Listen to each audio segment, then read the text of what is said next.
Hello guys, welcome back to Barista Experience YouTube channel. My name is Dennis. Today I'm going to teach you all how to pour an intermediate latte pattern Rosetta.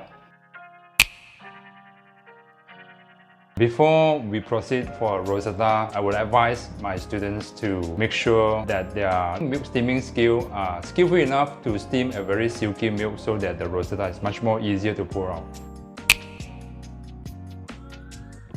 Usually I will hold my pitcher this way, 3 fingers in, and then there's a pinky to support the palm and holding this way.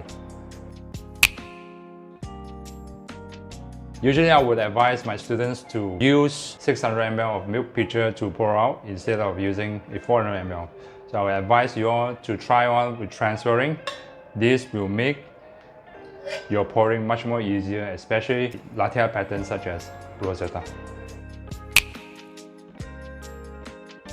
Now usually we will pour with certain rhythm like beats per minute. For example, like this over here, I would advise you to start off something very slow like 155 or 165 beats per minute, such as like this. You can just lay your cup flat and then just focus on pouring out. So this is one of the key way to get used to wiggling before you do something else. There are a few common mistakes to avoid. Here are the list.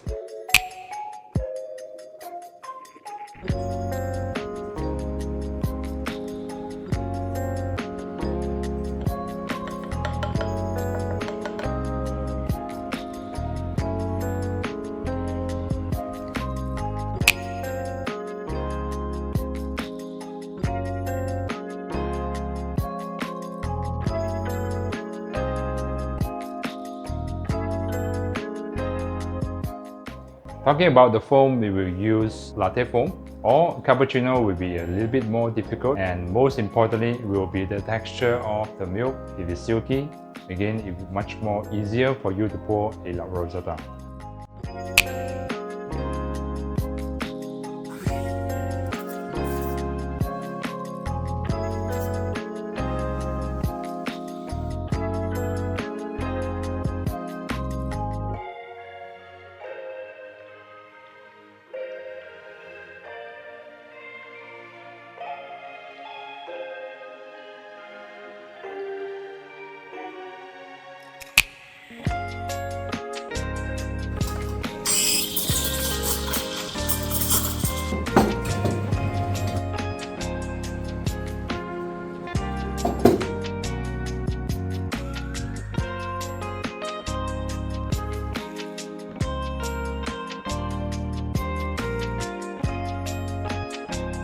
Thank you for watching guys, and I'll see you guys next time.